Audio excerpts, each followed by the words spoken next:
An example of the Milton Friedman principle, 4 ways to spend money, coming right up.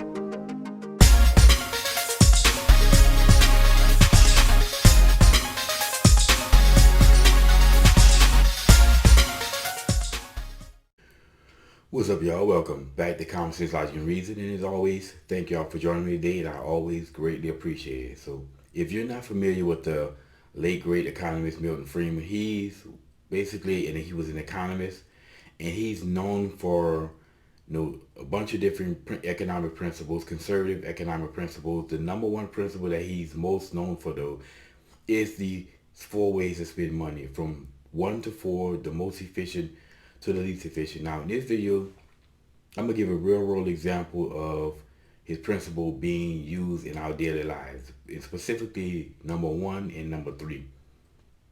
Now, let's say that you were planning a trip to Las Vegas. You had to go online to set everything up, and of course, you were gonna fly there, so you had to go find your flight, and you basically had to book a hotel to stay in, and you want to rent a car to get you around for the 4 days that you're going to be there.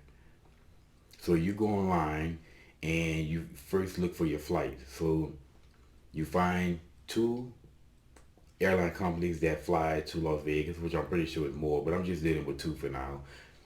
Now Delta has a round trip flight from your home to Las Vegas for $500. You also find Spirit has a good deal on a flight to Vegas round trip for $100. Plus, they will charge you, Spirit charges for everything, and you want to check your luggage, so they'll charge you $40 each way, which is $180. Now, Spirit doesn't have all the amenities that Delta have, no doubt about it. You won't get, any in-flight movies. A lot of Delta planes have those in-flight movies.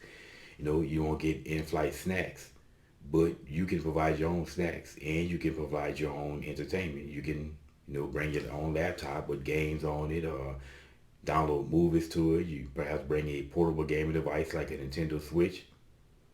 You can listen to your music on your phone or whatever, but you can entertain yourself, so you can overcome the lack of amenities that Delta offer.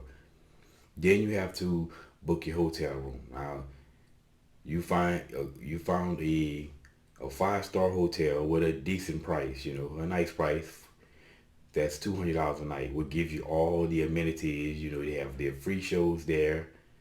There's a casino. They have the buffet for the guests, which means you don't have to go out and pay to eat, which is $200 a night. For 4 nights, that'll be $800. Well, you find a great deal at a 4-star restaurant. I mean, a 4-star hotel. Now, they don't have all the amenities, of course. They don't have the free shows, but you can always find a free show somewhere in Vegas. Okay, they don't have the casino, but again, you can always find the casino in Vegas. That's what Las Vegas is known for. So that's something that's easily can overcome. It's just not as convenient because it's not right there in the hotel. Now, what you really was interested in is, just like the 5-star hotel, they offer a free buffet. So again, you don't have to pay to eat. Now, you find this for $100 a night, and for 4 nights, it'll cost you $400. Then you need to rent a car. Now, you found a rental company that have nice prices on their vehicles. For 4 days, you find say a Mercedes Benz, right? A nice Mercedes Benz, which would be $50 a day. So that would be $200 if you want to rent a nice Mercedes Benz and have the ambiance of a Mercedes. Now, the same company has a brand new Chevy Impala. Their rates for that car is $20 a day, which would be $80. So, obviously it's not a Mercedes Benz, but then if you've looked at some of these, these brand new cars, these Chevys and Dodges, I mean, if you look at in the exterior, if you didn't know, you would thought you had a luxury vehicle. Again, obviously not the ambiance of a Mercedes, but it's a nice vehicle. Those cars are nice if you look at them. Right?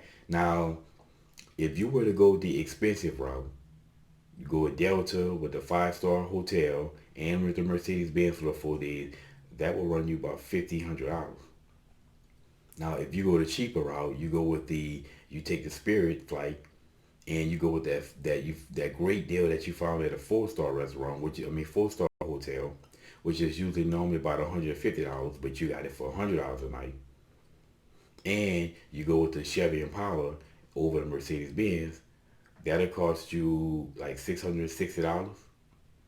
Now, obviously, the cheaper route is not it won't be the full experience that you could get going the expensive route, but not $840 more. I mean, it's slightly less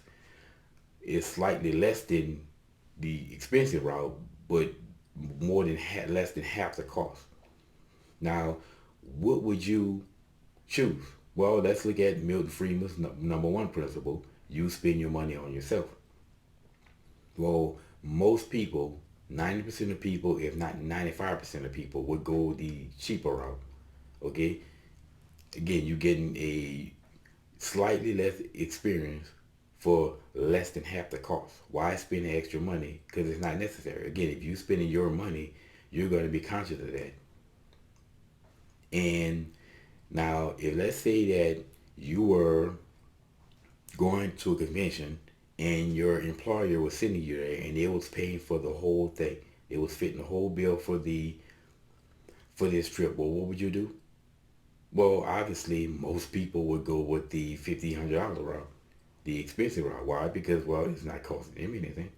And well, you might well get the full experience out of it, even though it's not going to be that much better than the least expensive route. But most people are going to say, well, I'm not paying for it. It's not coming out of my pocket. So therefore, I'm going with the more expensive route. And this is the number three principle of the way to spend money. You spend someone else's money on you. Now, again, as I say, most people, I'm not saying that everybody, there'll be some people who will say, well, look, I'm going to go the least expensive route and save my company money. But most people won't because it ain't coming out of their pocket. And again, these are principles that we deal with in our lives every day.